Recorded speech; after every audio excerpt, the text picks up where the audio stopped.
ಮಾಡ್ತಿದ್ದೀರಾ? ಹಾಗಲಕಾಯಿ ಪಲ್ಯ, ಹಾಗಲಕಾಯಿದು ಸ್ವಲ್ಪ ಗ್ರೇವಿ ಥರ ಹಾಗಲಕಾಯಿ ಮಾಡಿಬಿಟ್ಟು ಚಪಾತಿ ಮಾಡ್ತಾ ಇದ್ದೀನಿ. ಅದು ಎರಡು ಮೂರ ಇತ್ತು, ಅದನ್ನು ಹಾಕ್ಬಿಟ್ಟು ಅಷ್ಟೇ ಮಾಡಿದ್ದೀನಿ. ಸಾಕು, ಒಂದು ಹೊತ್ತಿಗಾದ್ರೂ ಸಾಕು ಸದ್ಯಕ್ಕೆ. ಆಫ್ ಮಾಡ್ತೀನಿ. ಇವಾಗ ಆಗಿದೆ, ತೋರಿಸ್ಲಾ?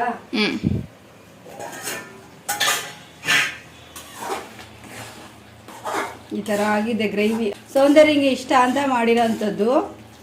ಇದು ಸೌಂದರ್ಯಗೆ ಇಷ್ಟ ಅಂತ ಗೊಜ್ಜು, ಹಾಗಲಕಾಯಿ ಗೊಜ್ಜು ಗ್ರೇವಿ ಥರ ಮಾಡಿದ್ದೀನಿ. ಇನ್ನೊಂದು ಥರ ಮಾಡ್ಬೋದು, ಬಟ್ ಅದೇ ಇವಾಗ ಹಾಗಲಕಾಯಿನೇ ಜಾಸ್ತಿ ಕ್ವಾಂಟಿಟಿ ಇರಲಿಲ್ಲ, ಹಂಗಾಗಿ ಇಷ್ಟು ಮಾಡಿರೋದು. ಹಾಗಲಕಾಯಿ ಗೊಜ್ಜು ರೆಡಿಯಾಗಿದೆ. ಹಾಗಲಕಾಯಿ ಗ್ರೇವಿ. ಇದು ರೈಸಾ? ಇದು ರೈಸ್. ಇದನ್ನ ಮಾಡಿದ್ದೀನಿ. ಸೊಸೈಟಿ ಅಕ್ಕಿಯನ್ನ ಎಷ್ಟು ಚೆನ್ನಾಗೈತೆ ನೋಡು. ಅಕ್ಕಕ್ಕೆ ಆಗೋದಲ್ಲ, ದಿಂಡು ಅಕ್ಕಿ ಚೆನ್ನಾಗದ, ಅದಕ್ಕೆ ಚೆನ್ನಾಗೈತೆ. ಪಲಾವ್ ಮಾಡ್ಬೋದು, ಅದು ಎಷ್ಟು ಚೆನ್ನಾಗೈತೆ. ಇಲ್ಲಿ ಮಮ್ಮಿ ನನಗೋಸ್ಕರ ನನಗಿಷ್ಟವಾದ ಹಾಗಲಕಾಯಿ ಪಲ್ಯ ಜೊತೆಗೆ ಚಪಾತಿ ಮಾಡ್ತಿದ್ದಾರೆ. ಹೇಳಬೇಕು ಅಂದರೆ ಈ ಹಾಗಲಕಾಯಿನ ನಾವು ತಗೊಂಡು ಬಂದು ತುಂಬ ದಿನ ಆಗಿತ್ತು, ಬಟ್ ನಾವು ಊರಿಗೆ ಹೋಗಿದ್ರಿಂದ ಹಾಗಲಕಾಯಿ ಅರ್ಧ ಕೆಟ್ಟೋಗ್ಬಿಟ್ಟಿತ್ತು. ಅದಕ್ಕೆ ಚೆನ್ನಾಗಿರೋದು ಅಷ್ಟೇ ಹೆಚ್ಚಿಬಿಟ್ಟು ಸ್ವಲ್ಪ ಕ್ವಾಂಟಿಟಿಲಿ ಪಲ್ಯ ಮಾಡ್ತಿದ್ದಾರೆ. ಪಲ್ಯ ಏನೋ ರೆಡಿ ಆಗಿತ್ತು. ಇನ್ನು ಮಮ್ಮಿ ಚಪಾತಿ ಸುಡೋ ಅಷ್ಟರಲ್ಲಿ ಬೇಗ ಕಸ ಗುಡಿಸಿ ನೆಲ ಒರೆಸ್ಬಿಡೋಣ ಅಂತ ಕಸ ಗುಡಿಸ್ತಿದ್ದೀನಿ.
ಹೇಳಬೇಕು ಅಂದರೆ ನನಗೆ ಅಡುಗೆ ಮಾಡಿ ಮನೆ ಕೆಲಸ ಎಲ್ಲ ಮುಗಿಸಿ ಸ್ನಾನ ಮಾಡಿ ಲಾಸ್ಟಿಗೆ ತಿಂಡಿ ತಿನ್ನಬೇಕು ಅನ್ನೋದು ನನಗಿಷ್ಟ. ಬಟ್ ಮಮ್ಮಿ ಇದೇ ವಿಷಯಕ್ಕೆ ನನ್ನ ಬೈತಿರ್ತಾರೆ, ಯಾವಾಗಲೂ ಹೀಗೆ ಮಾಡ್ತೀಯಾ, ಬಿಸಿ ಬಿಸಿದು ತಿಂಡಿ ತಿನ್ನಲ್ಲ, ಊಟ ಮಾಡಲ್ಲ, ಆ ಕೆಲಸ ಈ ಕೆಲಸ ಅಂತ ಮಾಡ್ಕೊಂಡು ಕುತ್ಕೊಳ್ತೀಯಾ ಅಂತ. ಅದಕ್ಕೆ ಆದಷ್ಟು ಮಮ್ಮಿ ಅಡುಗೆ ಕಂಪ್ಲೀಟ್ ಮಾಡೋಷ್ಟರಲ್ಲಿ ಮನೆ ಕೆಲಸ ಮುಗಿಸ್ಬಿಡೋಣ ಅಂತ ಟ್ರೈ ಮಾಡ್ತಿರ್ತೀನಿ. ಬಟ್ ಕೆಲವೊಂದ್ಸಲಿ ಮಮ್ಮಿ ಬಲವಂತಕ್ಕೋಸ್ಕರ ಎಲ್ಲ ಕೆಲಸ ಬಿಟ್ಟು ತಿಂಡಿ ತಿನ್ನಬೇಕಾಗುತ್ತೆ. ಸೊ ಈ ಸಲನೂ ಹಾಗೆ ಆಯಿತು. ಹಾಗೆ ಹೆಂಗೋ ತಿಂಡಿ ತಿಂದು ಬಟ್ಟೆ ವಾಶ್ ಮಾಡಿಕೊಟ್ರು, ಅವನ್ನ ಒಣಗಾಕ್ತಿದ್ದೀನಿ. ಇವು ಬಟ್ಟೆ ಬಿಸಿಲಿಗೆ ಶೇಡ್ ಆಗ್ತವೆ, ಅದಕ್ಕೆ ಉಲ್ಟಾ ಮಾಡಿಬಿಟ್ಟು ನೆರಳಲ್ಲಿ ಒಣಗಾಕು ಅಂದರು ಮಮ್ಮಿ. ಅದಕ್ಕೆ ಬಟ್ಟೆ ಉಲ್ಟಾ ಮಾಡಿ ಒಣಗಾಕ್ತಿದ್ದೀನಿ.